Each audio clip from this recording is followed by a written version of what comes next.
there was the sound of me finishing treatment. It has been long 4 months, and before I hop in a room with Evelyn, I just wanted to kind of go over the past 4 months because I've kind of broken up into a bunch of videos, but I wanted to kind of make a final video of my overall journey. Halfway through June of 2022 this year, I started with stomach pains, didn't think much of it, kind of thought maybe I was starting to get a hernia because it wasn't anything too big. So kind of left it, but then at the end of June I ended up with a lot of pain, went to the ER, and after being there for a few hours, getting an x-ray, they just told me I was constipated and to go home and take laxatives. So that's what we did for about a week until I was in excruciating pain on July 4th. And we went back to the ER, and they said the exact same thing, that I'm just constipated, go home. We wanted to do a CAT scan, but the insurance company refused to do a CAT scan because they needed to speak with the ER doctor before that happened. So the doctor wasn't going to sit on a phone for an hour waiting to speak with the insurance company. So they didn't do a CAT scan. That's fine. We went home, did laxatives for 3 weeks, I want to say. About 3 weeks, because July 24th came around and the pain was excruciating. I was in so much pain. I had to go to the hospital.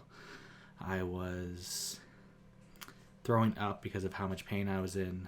As I was in the hospital, the only way to kind of control the pain was with pain meds, of course, but then they also had to put a stomach pump kind of into me to kind of suck all the contents of my stomach out because it had nowhere to go.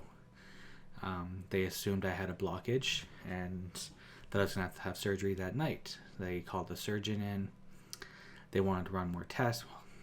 Once the surgeon got there, he decided that they would wait and run a couple more tests the next day. They did more tests, decided that they do indeed need to do surgery, and so we waited for an OR. And when the operating room became available, it was actually July 27th. It was 3 days later. I was in hospital for 3 days with a stomach pump, not eating, and just waiting to get cut open, I guess. Anyways, we did the surgery, and when they were done with the surgery, the surgeon came out and spoke with Evelyn for all of 30 seconds and basically said surgery was successful.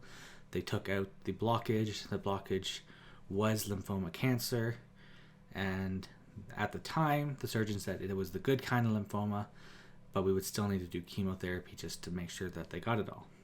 And that was it. They just left that with Evelyn, walked away, and Evelyn had to kind of deal with that on her own because we were in Florida and she was alone while I was kind of passed out from the surgery.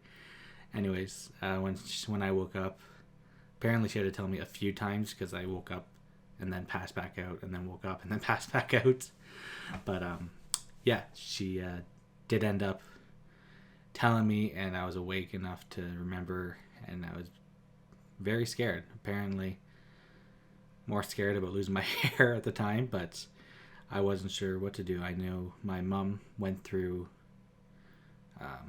chemotherapy. She had breast cancer when I was younger, and she did chemotherapy, and I knew it was hard on her, and I was very scared for what was to come next. And it was, at the time, good to know that it was a good kind of lymphoma, so we weren't extremely worried. But the following week, when the pathology report came in, it turned out to be Burkitt's lymphoma, which is a very rare lymphoma. It grows very rapidly, and it is treatable, and it obviously worked, but it takes a very aggressive chemotherapy to treat. So we were planning on driving home once I was able to, but sitting upright for longer than 2 hours was lots of pain for me. My stomach was stapled together, so I was still in quite a bit of pain from that. So my parents got me a plane ticket home, and I was in to see the doctor the next day, and they said to me that because of the severity of, or because of how fast Burkitt's spreads, they wanted to start as soon as possible. Yeah, so we started chemotherapy on August 15th. It was essentially 2.5 weeks after I had just had surgery. August 15th was my first day, and I did 13 doses of chemo across 15 days, but I didn't react well to the chemo whatsoever. So I was in the hospital for about 19 days total, and then had about 5 or 6 days off before I had to go back for my next cycle, which was 15 doses of chemo across 5 days. So I think I was in hospital for 6 days total that time. And then I had 2 weeks off before I was supposed to go back for my third and hopefully final round of chemo, and ended up getting COVID, which was very bad because I was autoimmune deficient, whatever term you use. When you're a chemo patient, your immune system is not the best. So yeah, I did that. I had COVID and fought that for about a week, and then I had to wait another 2 weeks to be clear of the COVID before I was allowed back into the hospital. So it was about 4 to 5 weeks between cycle 2 and cycle 3 when we started cycle 3. Cycle 3 we started halfway through October and did another 13 doses of chemo. And I finished that November 1st.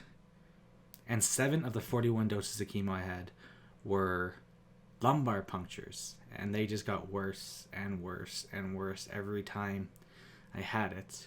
And the very last one, there would end up being problems with it. I don't really need to get into details about what kind of problems, but it ended up causing a leak in my back, so there wasn't my lumbar or spinal columns, spinal fluid wasn't able to pressurize properly, and it caused major headaches, and I had headaches for about 2 and a bit weeks, and it was excruciating. And as soon as the headaches went away, that's when the back pain started, and I had brutal back pain. But yeah, I still have a fair bit of back pain, but we are a heck of a lot better than we were, and it's just, on the rise now. And that is pretty much my journey summed up in however long this has been. So now I'm going to go sit down with Evelyn and continue this conversation. All right, guys, it's been 4 months and we did it. We beat cancer. Yeah, we got the news yesterday. All my tests came back. Cancer is beaten. Well, there's no longer cancer anywhere in my body. So we're done treatment. So I got to ring the bell today. You saw that at the beginning of the video.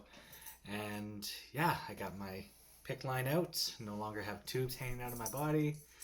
I'm done treatment. Yeah, life's good again. Get to start growing my hair out. I got some fuzzies coming in, but thanks, babe. It's fuzzy. It's like felt. It's like felt. I couldn't have done it without all the support. You guys have been absolutely amazing in the comments. Everyone praying for me, everyone supporting me, everyone who donated on GoFundMe, thank you so much for that. Everyone who visited me in hospital, my friends who came to visit me. Evelyn came and visited every single day I was in hospital. I was in hospital for, I don't even know, over 40 some days, and she was there pretty much every single day except for I think 2 days that you were actually sick. But yeah, but I mean, it'd be hard pressed to keep me away from you. And then my parents, if they didn't come every day, they were there every other day. And just the support is amazing. I didn't beat cancer alone. I had tons of support, and I wouldn't have done it without everybody. You did the hard part. Yeah, I guess. You did. Yeah, I wouldn't want anyone to go through that. Chemotherapy is no walk in the park. It's no joke. I had 41 doses of chemotherapy across 3 months, and I was sick. It was exhausting. I think there was days I was sleeping 12 to 15 hours a night, and then having naps in the afternoon because I just did not have the energy. So chemotherapy is hard. It's hard, and I don't want anyone to ever go through that. But yeah, it doesn't matter. Well, it doesn't matter for me now because I'm done. They said that in the first year, it's the highest chance of it coming back, and then after that, it'll slowly go down, and then after about 5 years, it's technically declared cancer-free. So here we are now on the long stretch to 5 years.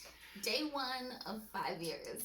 But yeah, as far as we're concerned, there's no more cancer in my body that's showing up anywhere, so I'm cancer-free.